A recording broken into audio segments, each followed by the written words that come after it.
क्योंकि मनुष्य जीवन इसलिए प्राप्त होता है कि इसमें हरि का भजन किया जाए और हरि से प्रेम किया जाए। लेकिन परमात्मा से प्रेम कैसा होना चाहिए? निस्वार्थ होना चाहिए, कोई बदले से नहीं होना चाहिए कि आप हमारी कोई कामना को पूरा करोगे जब हम आपका भजन करेंगे। भगवान से प्रेम निस्वार्थ होना चाहिए और सारे संसार की बातों को छोड़ करके और परमात्मा का हमें भजन करना चाहिए।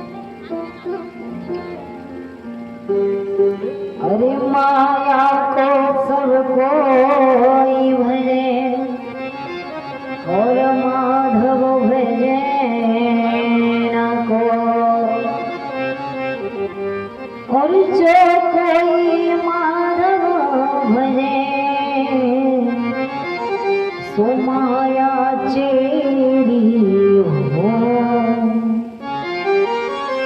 जो माधव का भजन करता है उसका इस संसार की जो माया है उसकी दासी बन जाती है। जय हो। इसलिए हमें परमात्मा का भजन करना चाहिए।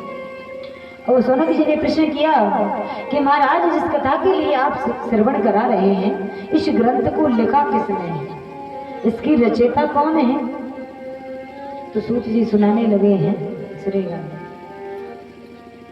क्या सुनाने लगे कि द्वापर के अंत में और मत्स्य गंगा के उदर से पाराशरी ऋषि के द्वारा वेद व्यास जी का प्राकट्य हुआ।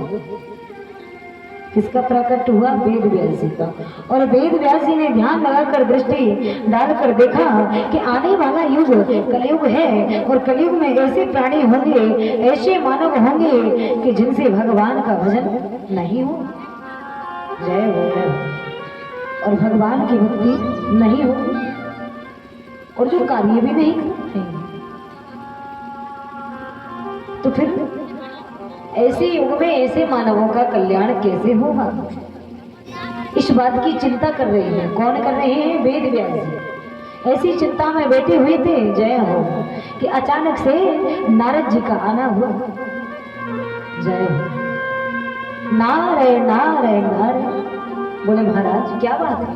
बोले मैं विचार कर रहा हूँ कि आने वाला युग कलयुग है और ऐसे युग में प्राणी इतने आलसी हो जाएंगे कि भगवान का भजन करेंगे नहीं, पूजन करेंगे नहीं, साधु संतों की सेवा करेंगे नहीं, तो फिर ऐसे युग में प्राणी का कल्याण कैसे होगा?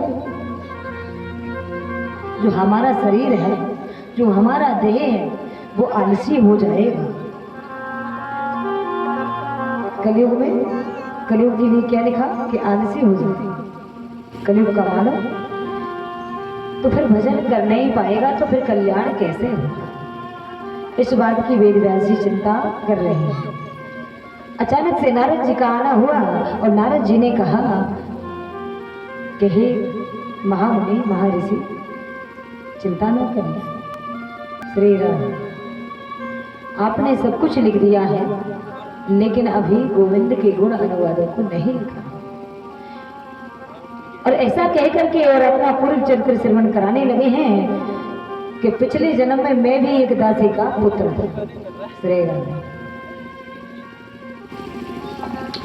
मैं भी जय हो एक दासी का पुत्र था और मेरी माँ संतों की बड़ी सेवा किया करती थी। और मेरी माँ जब संतों को भोजन बनाया करती थी तो मैं संतों के वस्त्र धुला करता था। जय हो। और मैं समीरा बीनने के लिए जंगल जाया करता था। मेरी माँ ने संतों की बड़ी सेवा की। अब एक दिन की बात है कि संत जाने लगे तो मैंने संतों से कहा कि मुझे भी अपने साथ ले चलिए। तो संतों ने मना कर दी कि नहीं पुत्र, आपकी माँ ने हमारी बड़ी सेवा की है और अगर आपके लिए हम अपने साथ ले जाएंगे तो आपकी माँ का हृदय दुखी हो जाएगा। इसलिए अभी प्रारब्ध के अनुसार माँ की सेवा करो, उसके बाद आप हमारे साथ चलना। और मुझे एक मंत्र दिया और मैं उस मंत्र का भजन करने लगा। कौन कह रहे हैं? नारद जी। नारद जी अपना पूर्व चरित्र सुना रहे हैं और मैं भजन करने लगा। और ऐसा श्रवण करा रहे थे कि इतने में वेद व्यास जी के हृदय से भागीरथी ज्ञान गंगा बहने लगी और भागवत महापुराण को लिखना प्रारंभ कर दिया है। अब वेद व्यास जी ने श्रीमद् भागवत महापुराण को लिख तो दिया है, लेकिन एक दिन विचार करते हैं कि श्रवण किसे कराया। भगवान की कथा है, उसको कोई सुनने वाला भी होना चाहिए, तो ये कथा किसको श्रवण कराई है। ऐसा विचार कर रहे थे, जब कोई नहीं मिला तो 2-4 श्लोक अपने शिष्यों को याद करा दिए। और एक दिन की बात है कि शिष्य लोग कुटिया के बाहर खेल रहे थे और उन श्लोकों को गा रहे थे। अचानक से श्री सुखदेव जी का निकलना हुआ। श्री सुखदेव जी कहते हैं कि बड़ा सुंदर भजन गा रहे हो, भैया जरा हमें भी बताइए।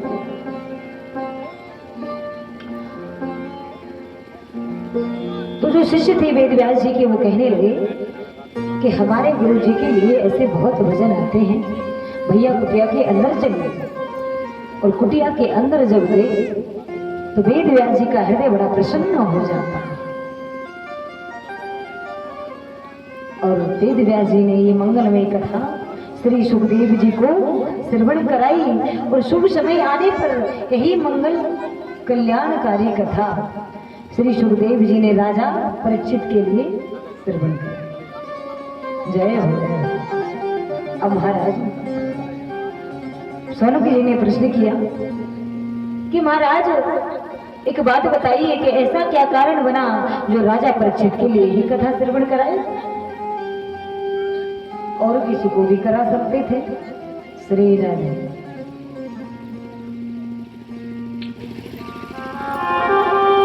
क्या क्या क्या कहा कि ऐसा क्या कारण बना, तो फिर कारण बताने। यदा मृदे कौरवं संज्ञयाना वीरेष्वयं वीरगतिं गतेश विकोदरा वेदिगणा विमर्शं भग्नोरुदण्डे धृतराष्ट्रपुत्रे। सूत जी कहने लगे, ऋषि उस समय की बात है जब महाभारत के युद्ध में सभी कौरव मारे गए और विशाल भीमसेन की गदा ने दुर्योधन की जंगा को तोड़ दिया और अचेतन अवस्था में दुर्योधन पड़ा हुआ है। और सारी युद्ध भूमि जो है उसमें सभी ही सब पड़े और दुर्योधन बड़ा कष्ट पा रहा। इधर पांडवों ने विजय प्राप्त की। अश्वत्थामा आया और दुर्योधन की दशा दिशा को देखकर कहता है, भैया आपकी इस हालत को देखकर मेरा मन बड़ा दुखी हो रहा, बताइए मैं आपकी क्या मदद करूं। तो दुर्योधन कहता है, भैया मेरे लिए बड़ा कष्ट हो रहा है।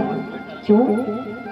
बोले कौरव तो इतने थे, सबके सब मारे गए और पांडव तो 5 थे 5 ही जिंदा हैं और विजय भी उन्होंने ही प्राप्त की है।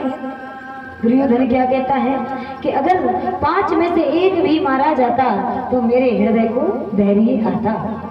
जब ऐसा कहा तो अश्वत्थामा ने कहा कि बस इतनी सी बात, मैंने आपका नमक खाया है, मैं आपका मित्र हूँ, मैं अभी जाता हूँ और आप एक ही बात करते हो, 5 पांडवों के सिरों को काटकर अभी लाते हो। अश्वत्थामा चल पड़ा। इधर जिसके साथ ठाकुर जी हो, मुरली वाले हो, तो वहां कभी अनर्थ नहीं हो सकता। ठाकुर जी ने पांडवों से कहा, क्या कहा कि सुनो, आज हमने विजय प्राप्त की है, मतलब हमें जीत मिलेगी, इसलिए आज हम यहाँ पर नहीं सोएंगे, शिविर से कहीं बाहर जाकर उत्सव मनाएंगे। और ठाकुर जी पांडवों को अपने साथ ले जाते हैं शिविर से कहीं दूर, और जिस सैया पर पांडव सोया करते थे, आज उस सैया पर कौन सोया है? पांडव पुत्र सोया। और महाराज अश्वत्थामा आया और 5 पांडवों के 5 बालकों के सोते हुए बालक पांचों बालकों के सिरों को काट कर ले जाता है। मन में प्रसन्न हो रहा है कि आज तो मैंने पांडवों को समाप्त कर दिया है, और सिरों को काट कर ले जाता है।